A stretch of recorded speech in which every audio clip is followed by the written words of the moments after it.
இந்த சூராவுடைய சிறப்புகள், இதில் 3 சிறப்புகள் பதிவு செய்யப்பட்டிருக்கிறது. 3ம் முஸ்லிம் என்ற ஹதீஸ் கிரந்தத்திலே தான் பதிவு செய்யப்பட்டிருக்கிறது. முதலாவது சிறப்பு, ஜாபிர் பின் சமுரா ரலியல்லாஹு அன்ஹு சொல்கிறார்கள், நபி ஸல்லல்லாஹு அலைஹி வஸல்லம் இந்த காஃப் வல் குர்ஆனில் மஜீத் என்ற சூறாவை ஃபஜ்ர் தொழுகையில் ஓதுவார்கள். ஃபஜ்ர் தொழுகையில் ஓதுவார்கள். முஸ்லிம் 458வது ஹதீஸ் இது. முஸ்லிம் 458வது ஹதீஸ் இது. இது முதலாவது சிறப்பு. இரண்டாவது சிறப்பு, உம்மு ஹிஷாம் பின்த் ஹாரிஸ் பின் நுஅமான் ரலியல்லாஹு அன்ஹு சொல்கிறார்கள், ஹாரிஸ் பின் நுஅமான் ரலியல்லாஹுடைய மகள் உம்மு ஹிஷாம் சொல்கிறார்கள், நான் ஒரு பெண் சொல்கிறார்கள், நான் இந்த சூரா காஃபை மனனம் செய்ததே நபி ஸல்லல்லாஹு அலைஹி வஸல்லமுடைய நாவிலிருந்து தான். ஏனென்றால் நபி ஸல்லல்லாஹு அலைஹி வஸல்லம் ஒவ்வொரு ஜும்ஆவிலும் இந்த காஃபை ஓதுவார்கள். அப்படி என்றால் முஸ்லீம்களுடைய சில வளமைகள் இருக்கிறது. வெள்ளிக்கிழமை வந்தால் நாங்கள் 10 சூறாக்களை ஓதக்கூடிய வளமை இருக்குது. எத்தனை சூறா? 10 சூறா. வெள்ளிக்கிழமை மக்ரிபுடைய தொழுகையில் சூரத்துல் காஃபிரூன், சூரத்துல் இஹ்லாஸ் 2.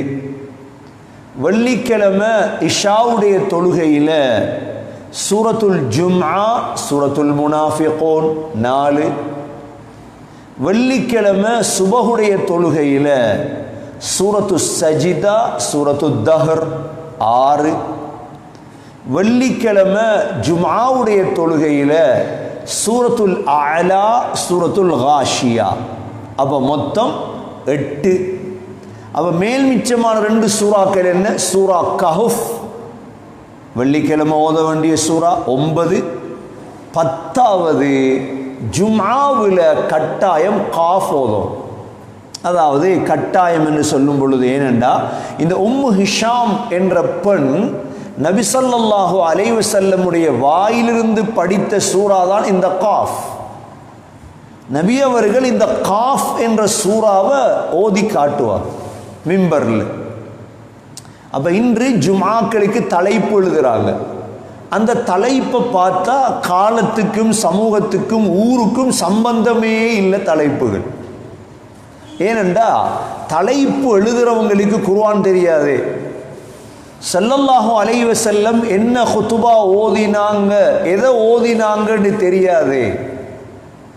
அப்ப வெள்ளிக்கிழமை இந்த உம்மு ஹிஷாம் பின்த் ஹாரிஸ் சொல்றாங்க, இன்றைக்கு தெரியும் எங்களுக்கு, நாங்கள்லாம் 50 வருஷம் 40 வருஷமாக ஜும்மா கேட்குறோம், ஆனால் எங்களில் சிலர் இன்னும் இந்த சூரா காஃபை காதால கேட்டிருக்க மாட்டாங்க. எங்களில் ஆண்கள் இந்த சூரா காஃபை இதுவரைக்கும் காதால கேட்டிருக்க மாட்டாங்க. ஏன்? இதுவரைக்கும் ஒரு குத்துபால கூட யாரும் ஓதி இருக்க மாட்டாங்க. ஒரு பெண் சொல்ற, நான் பாடமாக்கினதே இந்த சூரா காஃப நபி ஸல்லல்லாஹு அலைஹி வஸல்லமுடைய வாயில தான். ஒவ்வொரு வெள்ளிக்கிழமை நபி அவங்க குத்துபால் ஓதுவாங்க காஃப.